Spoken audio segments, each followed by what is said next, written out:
நம்பூதிரி, என்னாச்சு? உயிருக்கு ஒன்னும் ஆபத்து இல்ல. இவளுக்கு வாயில நுர வந்ததை பார்த்ததும் நான் ரொம்ப பயந்துட்டேங்க. இதுக்கெல்லாம் பயப்பட வேண்டாம். இந்த மெய்முடிக்கு வேற இளகச் செய்யற மருந்த கொடுத்திருக்க. இன்னும் 3 நாளைக்கு தினமும் 6 வேளை இந்த மருந்தை இப்படியே கொடுத்துக்கிட்டு இருக்கணும். சரியா? கண்டிப்பா கொடுத்துறேங்க. எப்படியாவது இவ உயிரை நான் காப்பாத்தி ஆகணும். இல்லனா என் மனசுக்கு பொறுக்காது. இவ்வளவு தூரம் பதட்டப்படுற நீங்க அன்னைக்கு நான் இந்த மருந்தை உபயோகப்படுத்த வேண்டாம்னு சொன்ன பிறகும் ஏன் இந்த மருந்தை கொடுத்தீங்க? நான் தான் சொன்னேனே, உங்க போன் வர்றதுக்கு முன்னாடியே அந்த மருந்தை நான் இவளுக்கு கொடுத்துட்டேன்னு. குருஜி இறக்கலனா உங்களுக்கு இவ்வளவு பெரிய சிக்கல் இல்ல. இருந்தாலும் நீங்க ஒன்னும் வருத்தப்பட வேண்டியதில்ல. இதுக்கு ஒரு மாற்று மருந்து இருக்கு. அதுக்குதான் பேசிக்கிட்டு இருக்கேன். ஓஹோ, அது என்ன மாதிரியான மாற்று வழி? அது அறிவியல் சம்பந்தப்பட்டது.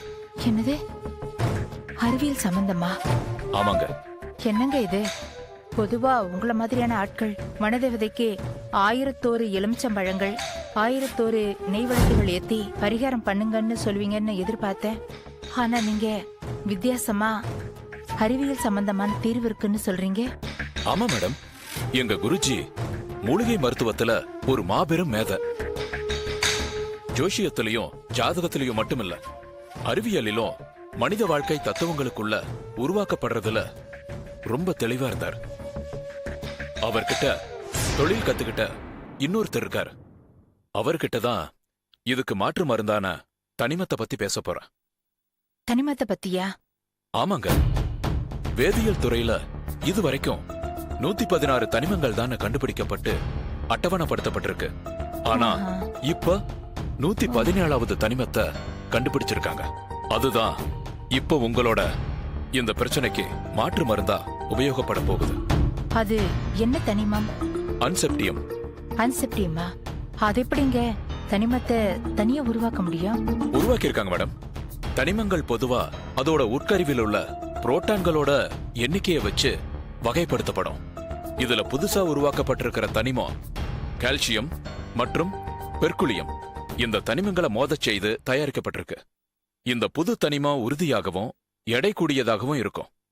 இந்த அன்செப்டியத்தோட பங்களிப்பு எதிர்காலத்துல தொழில்துறையில அதிகமா இருக்கும். இந்த தனிமத்தை வச்சு தனித்தன்மை மிக்க எலக்ட்ரானிக் பொருளையும் தகவல் தொடர்பு சாதனங்களையும் தயாரிக்க முடியும்.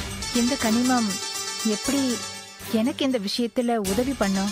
இந்த தனிமத்துல ஒரு 5 மில்லிகிராம் மதுவுல கலந்து கொடுத்தா மெய்முடிக்கு வேரோட எஃபெக்ட் கிளியர் ஆயிடும்னு நிரூபிச்சிருக்காங்க. நிஜமாவா சொல்றீங்க? இதுவரைக்கும் இப்படி ஒரு பிரச்சனை பத்தி தான் பேசிக்கிட்டு இருக்காங்க. ஆனா இன்னும் நடைமுறைப்படுத்தி பார்க்கல. அததான் இப்ப நாம ட்ரை பண்ணி பார்க்க போறோம். தெரியாம நான் இப்படி ஒரு தப்ப பண்ணிட்டேன். எப்படியாவது இந்த உயிரை நான் காப்பாத்தி ஆகணும். ப்ளீஸ் ஏதாவது பண்ணுங்களேன். அந்த தனிம விஷயத்துக்கு நிறைய பணம் செலவாகுமே மேடம். ஐயோ, எவ்வளவு செலவானாலும் பரவாயில்ல, நீங்க முதல்ல ஏற்பாடு பண்ணுங்க. சரிங்க மேடம். அப்புறம் நான் முதல்ல உங்களுக்கு கொரியர்ல ஒரு மருந்து அனுப்பிச்சினேன். அதை எங்க வச்சிருக்கீங்க? அது ஏன்? இவ்வளவு டேஞ்சரான மருந்த இனிமே நீங்க கையில வச்சிருக்கிறது நல்லதில்ல. அதை என்கிட்ட கொடுத்துருங்க.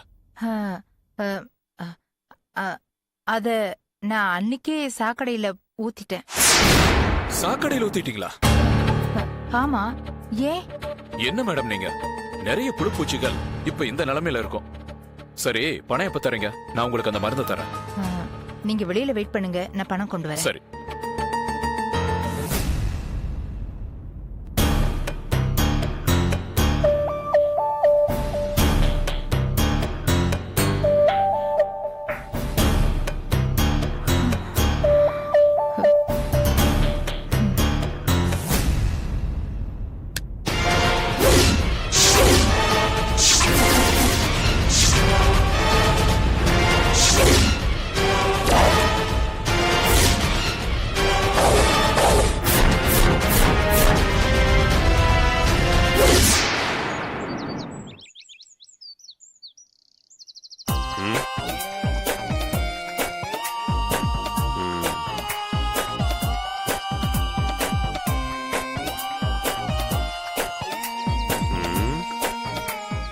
What is that?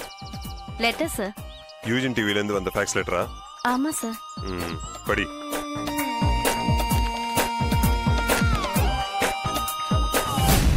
Media max MD mister Devendran அவர்களுக்கு எங்க சேனல்ல எவ்ரி சண்டே மார்னிங் 10 மணிக்கு சாதிக்கலாம் வாங்க ஒரு தலைப்புல கருத்தரங்கு நிகழ்ச்சி ஒளிபரப்பு செய்றோம். அதுல சின்ன வயசுல மிகப்பெரிய சாதனைகள் செஞ்ச தொழிலதிபர்களை பேட்டி எடுத்து அது ஒரு நிகழ்ச்சியா ஒளிபரப்பு செய்றோம். இந்த நிகழ்ச்சியில நீங்க கலந்துக்க முடியுமான்னு உங்க அனுமதி கேட்டு இந்த கடிதத்தை எழுதியுள்ளோம். அந்த லெட்டர் கொடு.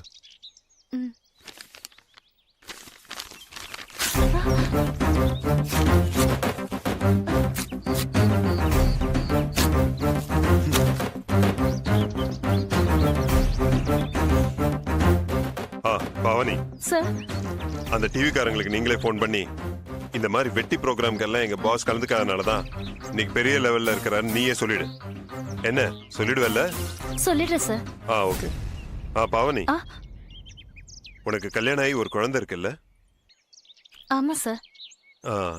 நீ ஆபீஸ் கிளம்பி வரும்போது உன் ஹஸ்பண்ட் உன்னை பார்த்தாரா? பார்க்கல சார். அவர் 8 மணிக்கே பேங்க் கிளம்பி போயிட்டார் சார். ஏன் சார்? ஒன்னும் இல்ல, நீ ஆபீஸ் கிளம்பி வரும்போது உன் ஹஸ்பண்ட் இந்த ட்ரெஸ்ல பார்த்திருந்தா ஒரு பெரிய சண்டே வந்திருக்கும். என்ன சார் சொல்றீங்க? பின்ன ஒரு குடும்ப பொண்ணு மாதிரியா ட்ரெஸ் பண்ணி வந்திருக்க? Sorry sir. இந்த மாதிரி ட்ரெஸ் எல்லாம் போட்டு என்ன பார்க்க வர வேலை வச்சுக்காத. Okay sir. போ, அப்படியே லீவ் போட்டு போய் வேற ட்ரெஸ் மாத்திட்டு வா. சரிங்க சார்.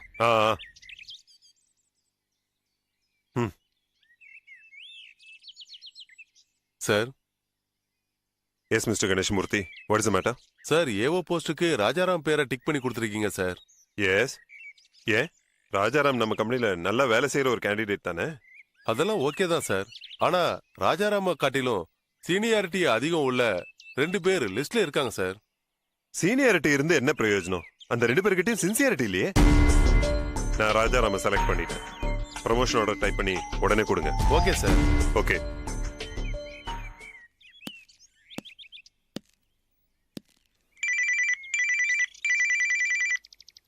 ஹலோ.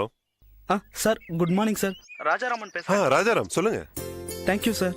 தேங்க்ஸ். எதுக்கு? அது நம்ம கம்பெனில ஏவோ போஸ்டுக்கு என்ன செலக்ட் பண்ணிருக்கீங்கன்னு கேள்விப்பட்டேன். அதுக்கு வெறும் தேங்க்ஸ் மட்டும் தானே சார்? நம்ம கம்பெனி கெஸ்ட் ஹவுஸ்ல தான் இருக்கேன், ஒரு நிமிஷம் வந்துட்டு போங்க. ஷூர், கண்டிப்பா உடனே வரேன் சார்.